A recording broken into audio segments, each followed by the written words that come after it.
Room temperature মানে কি জানি? ছায়া, সাদা রং আর সিলভার কালার। 33.2 আসলো টেম্পারেচার। এবার আমরা সিলভার পেন্টের উপর টেম্পারেচার 7টার সময় এত রোদ, বাবা গরম জল। কিছু তো একটা ব্যবস্থা করতে হবে রে, আমাদের ল্যাবরেটরির তো 12টা বেজে, এখনই প্রায় 40 ডিগ্রি টেম্পারেচার। মনে হচ্ছে এর উপরে ছাদটা রয়েছে, ছাদটা একটা ব্যবস্থা করতে হবে। আমি যতজন বিশেষজ্ঞের সঙ্গে কথা বলেছি সবাই বলেছে ছাদে সাদা পেন্ট লাগাতে, কিন্তু আমি একটা বিশাল বড় রিস্ক নিয়েছি।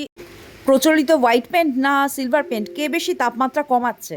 পৃথিবীতে মানে এই পৃথিবীতে সব থেকে সাদা যে কেমিক্যালটা পাওয়া যায়, মানে তার থেকে সাদা পৃথিবীতে আর কিচ্ছু পাওয়া যায় না, তার নাম হলো গিয়ে টাইটানিয়াম ডাইঅক্সাইড। কিন্তু যদি ছাদ ঠান্ডা বা কোনো জায়গায় ঠান্ডা রাখার কথাই বলি, দেখি না একবার সিলভার পেন্ট ট্রাই করে। আমরা তিনটের পার্থক্য দেখব: ছায়া, সাদা রং আর সিলভার কালার।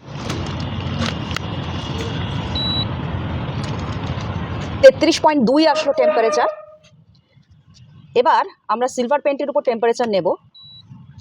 25 আসলো। এবার আমরা হোয়াইটের উপর টেম্পারেচারটা নেব। 29 আসলো। এবার আমরা ছায়ায় টেম্পারেচারটা নেব। 26 আসলো। মানে যেটা ভেবেছিলাম সেটাই তো হলো, সিলভার পেন্টে ম্যাক্সিমাম টেম্পারেচার রিডাকশন হলো। আমি না নিজের চোখে বিশ্বাসই করতে পারছিলাম না, তাই আবার টেম্পারেচার মাপলাম। 32.9 ডিগ্রি,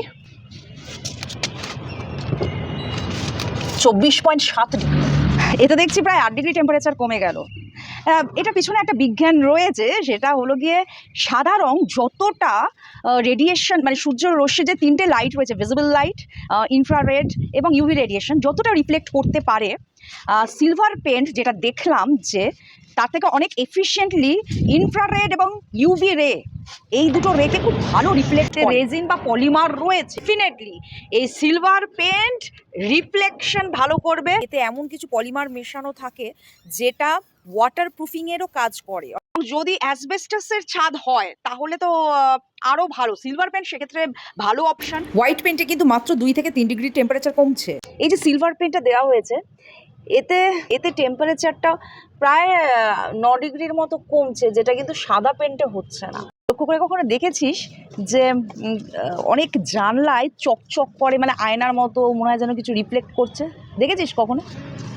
তো সেটার কিছুই না, ইউভি শিল্ড বলা হয়। কেন এই মেটালিক ফিনিশ, অ্যালুমিনিয়াম ডাস্ট ব্যবহার করা হয়। এতে দেখছি একদিনই শুকিয়ে গেছে। তবে সবসময় ওয়েদার ফোরকাস্ট দেখে নেওয়া ভালো, যাতে অন্তত 2-1 দিনের মধ্যে বৃষ্টি না হয়। দিনের বেলায় পেন্ট করা বেশ কষ্টকর, তাই রাতে করাই বেস্ট। এই সিলভার পেন্ট লাগানোর আগে একটু সিমেন্ট গোলা দিয়ে দিলে একটু সিলভার পেন্টের খরচটা কম হবে।